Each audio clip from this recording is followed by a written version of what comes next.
अस्सलाम वालेकुम प्यारे व्यूअर्स, उम्मीद करती हूँ आप ठीक होंगे। आज हम आपके लिए एक नई रेसिपी लेकर आए हैं। इस रेसिपी का नाम है रेस्टोरेंट मटर कढ़ाई किस तरह बनाई जाती है। कढ़ाई के लिए हमने 1 किलो गोश्त में 1 कप ऑयल ऐड करना है।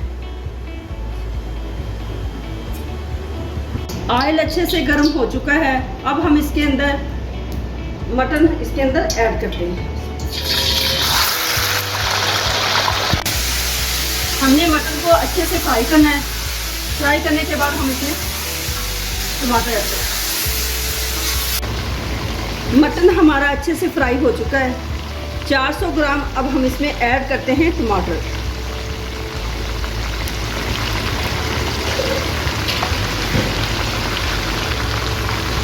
टमाटरों का हमने अच्छे से छिलका उतार दिया था।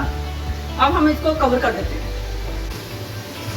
ताकि अच्छे से सॉफ्ट हो जाए। को हमने सॉफ्ट होने के लिए 1 गिलास पानी इसमें ऐड कर दिया है। अब हम इसको कवर कर देते हैं जब तक ये सॉफ्ट ना हो। मटन हमारा अच्छे से सॉफ्ट हो चुका है। अब हम इसमें ऐड करते हैं 1 टेबलस्पून दही ऐड करते हैं इसके अंदर। मटन को अच्छे से दही डालकर हमने भून लिया है। अब हम इसमें ऐड करते हैं 1 टेबलस्पून रेड चिली, ½ टीस्पून काली मिर्च, ½ टीस्पून गरम मसाला पिसा हुआ,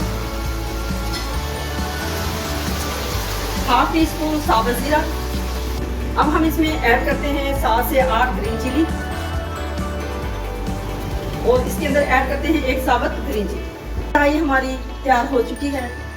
अब हम इसको डिश आउट करते हैं। मटन कढ़ाई तैयार हो चुकी है। हमारी वीडियो पसंद आए लाइक करना, सब्सक्राइब करना और बेल आइकन को प्रेस करना ताकि हमारी वीडियो बर वक्त आप तक पहुंचे।